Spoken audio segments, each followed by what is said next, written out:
नमस्कार, मी वृषालीज होममेड हॅपीनेसमध्ये तुम्हा सगळ्यांचं खूप खूप स्वागत। आज आपण बीटरूट बटाटा रायता कसं करायचं ते बघणार आहोत। त्यासाठी कोथिंबीर, मीठ, साखर, जिरे, हिंग, दही, 2 बटाटे, बीटरूट, 1 हिरवी मिरची, कढीपत्ता। सगळ्यात पहिले आपण बीटरूट आणि बटाटे उकडून घेऊ। बीटरूट मी एका वेगळ्या वाटीत ठेवलं आहे, म्हणजे त्याचा संपूर्ण कलर बटाट्यांमध्ये उतरणार नाही। हे बटाटे थोडेसे मोठे आहेत म्हणून थोड्याशा चिरा देऊन मी त्याला शिजवणार आहे। खूप जास्ती नाही, अगदी थोडासा कट दिला आहे बटाट्याला। दही छान फेटून घ्यायचं, अगदी मऊसूत होईल इतकं। एकीकडे आपले बटाटे आणि बीटरूट शिजत आहे, तोपर्यंत रायत्यासाठी हवं तसं आपलं दही तयार झालं आहे। बीटरूटचे भरपूर फायदे आहेत। बीटरूटमध्ये फोलेट म्हणजे B9चं प्रमाण भरपूर असतं, त्यामुळे शरीरातल्या पेशी वाढण्यासाठी त्याचा उपयोग होतो। बीटरूटमध्ये कॅल्शियम, लोहाचं प्रमाण भरपूर असतं। त्वचेला चमक छान येते। केसांसाठीही बीटरूट खूप फायदेशीर आहे, त्यामुळे आपल्या रोजच्या वापरामध्ये बीटरूट असायलाच हवं जेवताना। इथे मी आता बीटरूटची फाईन पेस्ट करून घेणार आहे, जी की मी फ्रीजमध्ये 2 ते 3 दिवस ठेवते। मला जेव्हा बीटरूटचा पदार्थ करायचा असतो तेव्हा पटकन मला ती घेता येते, किंवा रोज जर ज्यूस मला प्यायचा असेल तर 1 ते 2 चमचे बीटरूट पेस्ट, लिंबू, थोडंसं मीठ, पाणी असं मी ज्यूस करून पिते। आपल्या हेल्थसाठी खूप चांगलं असतं बीटरूट। ज्या लोकांना डायबिटीज आहे त्यांनी फक्त सकाळीच हे ज्यूस घ्यायचं। रात्री जर घेतलं तर शरीरात साखरेचं प्रमाण वाढू शकतं।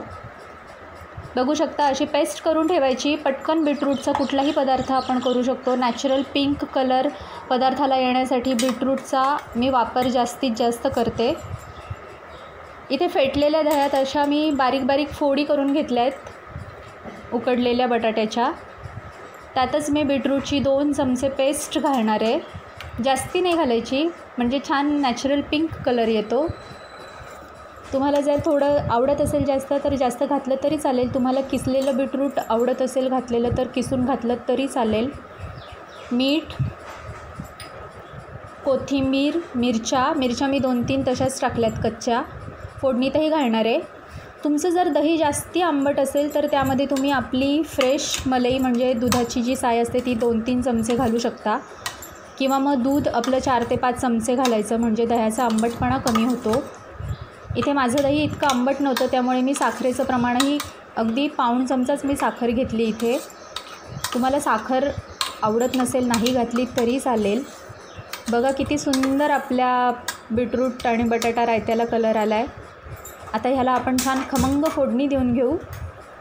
मी इथे गॅसची फ्लेम मोठी ठेवली आहे, कारण की खूप जास्त हवा येते। बारीक गॅस केला की तो विझतोच आहे, म्हणून अगदी थोडंसं तेल घेतलं आहे, त्यात थोडे जिरे टाकून चेक करणार आहे।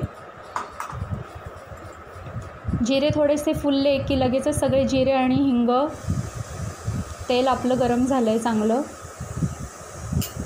तुम्ही गॅसची फ्लेम कमीच ठेवा। माझ्या इथे खूप हवा आहे, त्यामुळे मी आज मोठा ठेवला आहे गॅस। सगळे जिरे, हिंग त्यात टाकलेत। हिंगाचा छान खमंग सुवास येतो आहे। मिरच्या जरा होऊ द्यायच्या, म्हणजे त्या मिरचीचा तिखटपणा त्या तेलात उतरतो।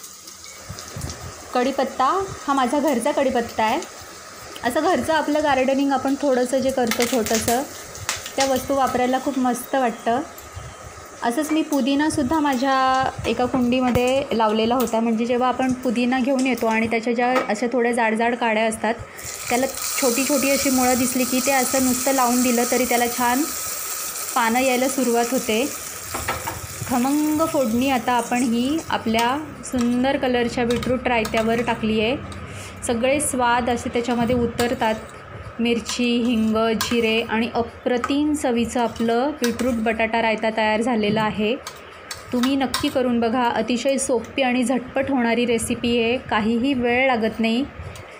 रेसिपी कशी वाटली मला नक्की सांगा, आवडली की नाही तेही सांगा। आता हे आपण एका सर्विंग बाउलमध्ये सर्व करू।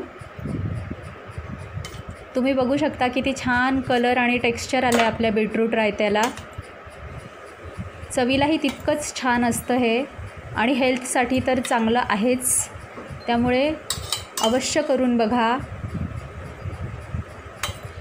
शेवटी जो पुदिना आहे तोही माझ्या छोट्याशा गार्डनमधला आहे। सगळ्यात महत्त्वाचं, व्हिडिओ शेवटपर्यंत बघितलात त्यासाठी खूप खूप धन्यवाद. भेटूया नेक्स्ट रेसिपीत. बाय.